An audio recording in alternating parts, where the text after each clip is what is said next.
प्रभु की स्तुति हो। हमारे प्रभु यीशु मसीह के नाम पर हम होसैना मिनिस्ट्रीज की ओर से आप सभी को हार्दिक बधाई देते हैं। प्रभु आपको आशीर्वाद दें और समृद्ध करें। प्रियजनों, आइए हम इस क्षण कुछ अनमोल और गौरवशाली अनुभवों पर ध्यान दें, जिन्हें परमेश्वर ने हमारे लिए पवित्र शास्त्रों में तैयार किया है।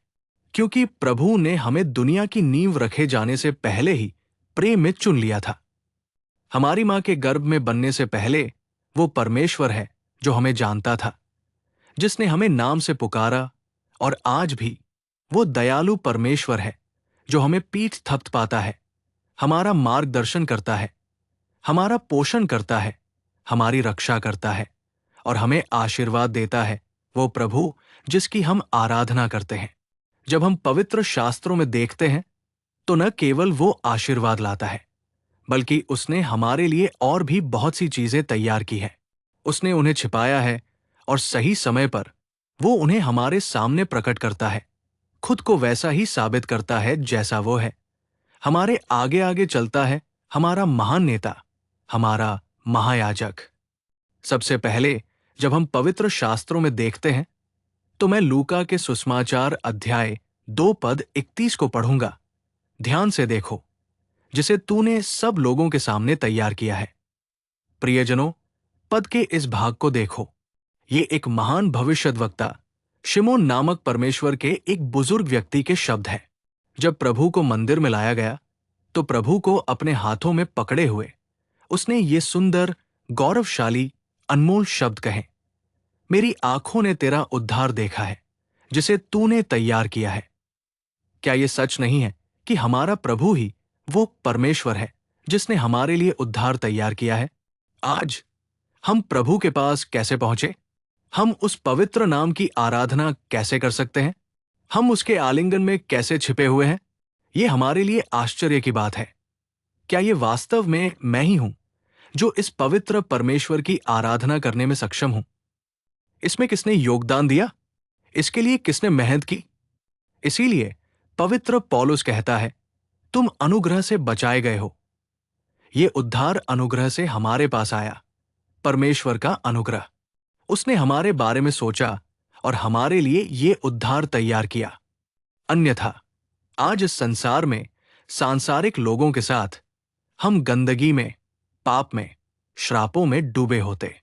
हर परिस्थिति में जहां प्रभु हमें अनुग्रह के आध्यात्मिक अनुभव प्रदान करते हैं, जब हम उद्धार के आनंद का आनंद लेते हैं, तो हम ये भी नहीं जानते कि प्रभु के प्रति कृतज्ञता कैसे व्यक्त करें।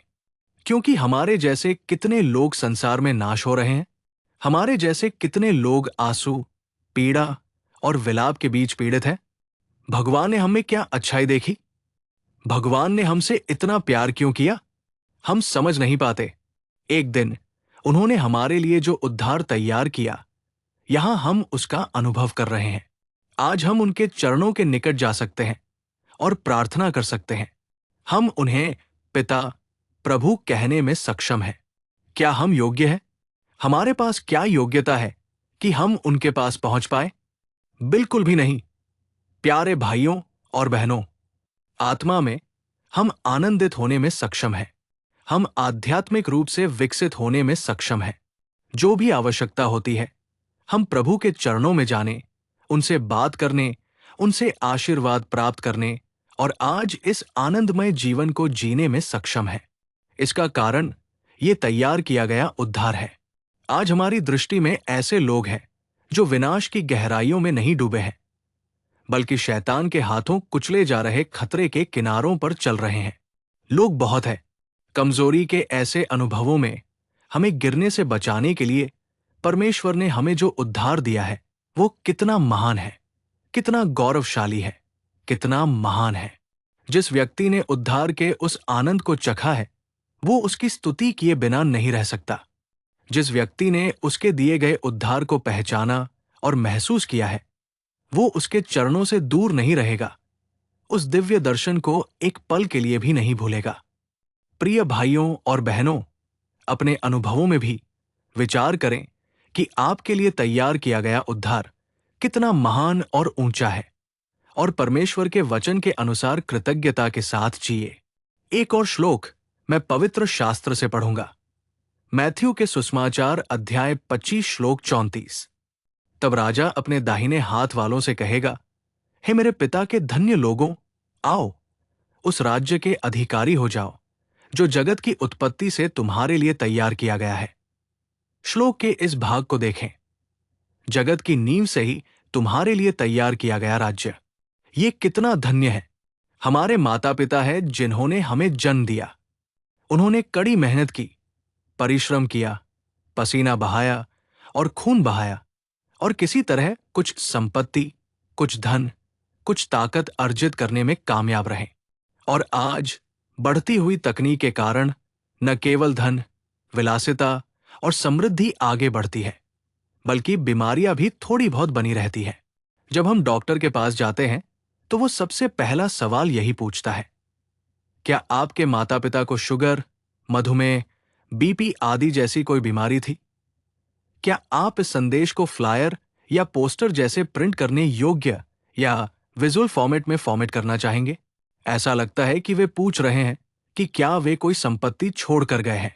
सिर्फ धन, शक्ति, संपत्ति और पद ही नहीं, आजकल तो उन्हें भी गठरी में बांधकर सिर पर ढोया जा रहा है। लेकिन हमारे प्रभु ने जो हमारे लिए तैयार किया है वो ऐसा नहीं है। ये कितना शानदार है। उन्होंने हमारे लिए एक राज्य तैयार किया है। उस राज्य में उनके साथ रहना, यही हमारा आशीर्वाद है। हमें इसे चुनना चाहिए। अगर इस दुनिया में हमारी एक छाया भी है तो ये कितना शानदार है। अगर इस दुनिया में हमारे पास एक छोटा सा घर भी है जो खूबसूरती से व्यवस्थित है, तो हम कितना गर्व महसूस करते हैं, कितने खुश होते हैं, कितने उत्साहित होते हैं। फिर एक राज्य में रहने की कल्पना करें। दिव्य राज्य में, वो राज्य जिसे परमेश्वर ने हमारे लिए तैयार किया है। जब हम उस राज्य में रहने की कल्पना करते हैं तो पवित्र पौलुस ने कहा, मैंने अच्छी लड़ाई लड़ी है, मैंने अपना विश्वास बनाए रखा है, मेरे लिए धार्मिकता का मुकुट रखा हुआ है।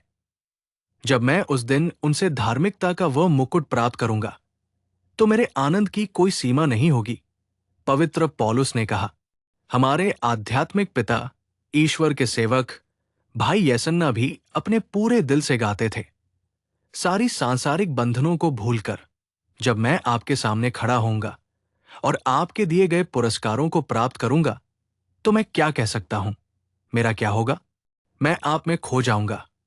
मैं एक जगह खड़ा नहीं रह सकता। कल्पना से परे खुशी व्यक्त करते हुए वे गाते थे। ये सच है। ईश्वर के राज्य में उनके साथ रहने का मतलब है वो महिमा और पद पुनः प्राप्त करना जो आदम ने खो दिया था। यही वो महान आशीर्वाद है जो ईश्वर ने हमें, मेरे प्यारे भाइयों और बहनों को दिया है। वो राज्य जिसे उसने बहुत पहले हमारे लिए तैयार किया है, अपवित्र नहीं है, घृणित नहीं है। ये एक ऐसा राज्य है जहां कोई स्वार्थी लोग नहीं है। एक ऐसा शाश्वत राज्य जिसमें दिन या रात नहीं है। एक चमकता हुआ शहर, एक सुंदर, धन्य और गौरवशाली सियोन। कितना महान और ऊंचा जीवन। हम जीवन देने वाले प्रभु के साथ उस शाश्वत राज्य में रहने वाले हैं जहां आने वाले युगों तक कोई मृत्यु नहीं है। ईश्वर के पवित्र नाम की जय हो। यही वो राज्य है जिसे ईश्वर ने हमारे लिए तैयार किया है। एक और वचन भजन संहिता 23:05 में जब हम ध्यान देते हैं तो हमें एक सुंदर अनुभव मिलता है। तू मेरे शत्रुओं के सामने मेरे लिए मेज तैयार करता है, तू मेरे सिर पर तेल मलता है, मेरा कटोरा उमड़ रहा है। प्रियजनों, देखो, पद का ये भाग कहता है, तूने मेरे शत्रुओं के सामने मेरे लिए भोजन तैयार किया है। भजनकार के हृदय से निकला एक कृतज्ञतापूर्ण भजन। हम इस वचन पर कई बार मनन करते हैं, इसे कई बार याद करते हैं, लेकिन सबसे गौरवशाली विचार है शत्रुओं की उपस्थिति में भोजन तैयार करने का क्या अर्थ है? इसका अर्थ है जबकि मेरे शत्रु मुझे देख रहे हैं और मैं कहीं घटी न पाऊं, हे प्रभु, तू मेरा पालन पोषण करता है। क्या ऐसा नहीं है? यदि हम पोषण पाने में असमर्थ होकर भूख से मर रहे होते तो शत्रु कैसा होता? वो जश्न मनाता, वो उपहास करता, तेरे परमेश्वर को क्या हुआ? वो आरोप लगाता, क्या तेरे परमेश्वर ने यही महान कार्य किया है? वो हमें तुच्छ समझता, लेकिन इसके बजाय तूने मेरे शत्रुओं की उपस्थिति में मेरे लिए भोजन तैयार किया है का अर्थ है तू ही वो पोषक है जो मुझे खिलाता है ताकि मेरे शत्रु मुझ पर घमंड न करें। तू ही चरवाहा है ना पिता? मेरे प्यारे भाइयों और बहनों, ये हमारी ताकत या हमारी शक्ति से नहीं है कि हम पोषित होते हैं। कुछ लोग धोखा खा जाते हैं, सोचते हैं अपनी ताकत से, अपने प्रयासों से मैं कमा रहा हूं, अपने ज्ञान से मैं सम्मान प्राप्त कर रहा हूं।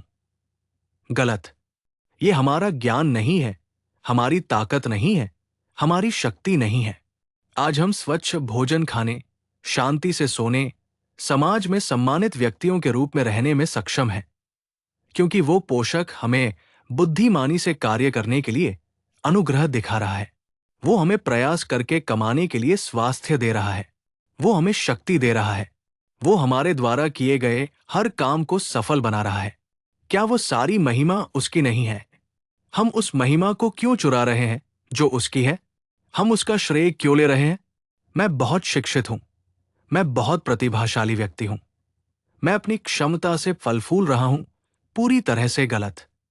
यहां तक कि दाऊद, जिसके पास ऐसी योग्यता थी, ने कहा, हे प्रभु, तूने मेरे लिए ये भोजन तैयार किया है। तू मेरा पालनहार है। तेरे हाथ से मेरा पालन पोषण हो रहा है। देखिए वो कितनी गहराई से प्रभु की आराधना करता है। तूने मेरे शत्रुओं की उपस्थिति में मेरे लिए भोजन तैयार किया। न केवल आज, न कल, बल्कि मेरे जीवन के सभी दिनों में अनुग्रह और दया मेरे साथ रहेगी। तू मेरा पालनहार है। तू ही मेरा पालन पोषण करने वाला परमेश्वर है। तूने मेरे सिर पर तेल लगाया है। जब मेरे शत्रु देख रहे हैं, तू मेरा अभिषेक कर रहा है। तूने मुझे अभिषेक के तेल से भर दिया है। क्या यही तूने तैयार नहीं किया है? हाँ, आज जब हम अपने आप को देखते हैं, प्रभु ने इसे हमारे लिए कब तैयार किया? वो ही है जो आकाश के पक्षियों को खिलाता है। इसलिए अकाल के दौरान भी भूख से मरे बिना, हमारे जीवन को खोए बिना वो भोजन तैयार करता है। अर्थात वो हमारा पोषणकर्ता बनकर खड़ा होता है और हमारे लिए सब कुछ तैयार करता है, हमें आशीर्वाद देता है।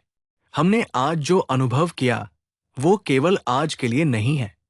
बहुत पहले से ही हमारे प्रभु ने उन्हें हमारे लिए तैयार किया और आशीर्वाद दिया है। आज हमें जो अनुग्रह मिला है वो आज से नहीं है, इसे हमारे प्रभु ने बहुत पहले ही सीलबंद करके तैयार कर दिया था। इसलिए उन्होंने जो भोजन तैयार किया है, या जिस तरह से वे हमारे पोषणकर्ता के रूप में हमारा मार्गदर्शन कर रहे हैं, वो बहुत शानदार है। हमें उनका आभारी होना चाहिए और उनकी स्तुति करनी चाहिए। अंत में मैं आपको एक और शब्द याद दिलाऊंगा। मैं प्रकाशित वाक्य अध्याय 22 पद 12 पढ़ रहा हूं। देख, मैं शीघ्र आने वाला हूं और हर एक को उसके काम के अनुसार देने के लिए मेरा प्रतिफल मेरे पास है।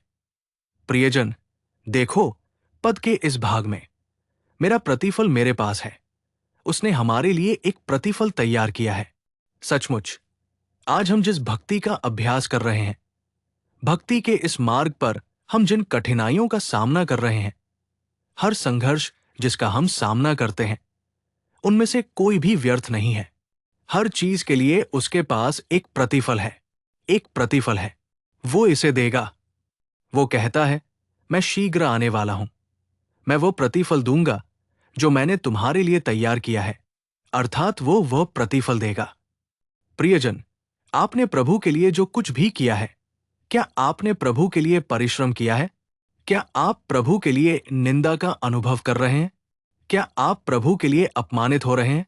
आप जो कुछ भी अनुभव कर रहे हैं, आपको यह महसूस करना चाहिए कि यह व्यर्थ नहीं है। हमें कभी नहीं सोचना चाहिए, मुझे क्यों कष्ट सहना चाहिए? मुझे क्यों कष्ट सहना चाहिए? मुझे क्यों आंसू बहाने चाहिए? मुझे उनके सामने क्यों झुकना चाहिए? हमें अपने प्रभु के लिए कुछ भी करने के लिए हमेशा तैयार रहना चाहिए, क्योंकि इसके लिए एक पुरस्कार है ना? इसके लिए एक प्रतिफल है ना? जब मूसा बड़ा हुआ तो उसने अपनी नजर आने वाले पुरस्कार पर टिका दी।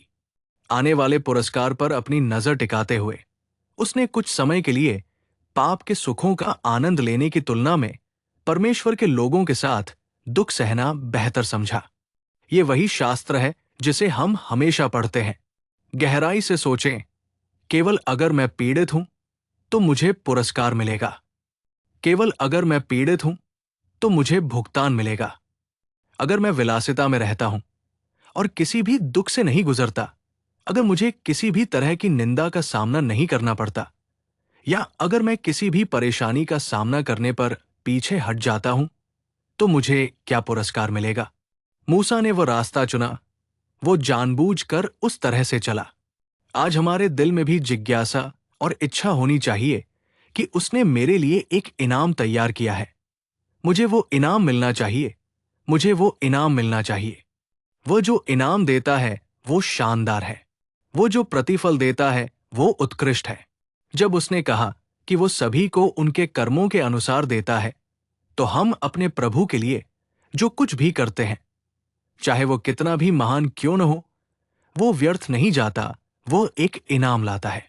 तो इस दुनिया में उसने जो कीमती और शानदार चीजें तैयार की हैं, उन्हें पहचानते और देखते हुए आइए हम खुशी के साथ आगे बढ़ें।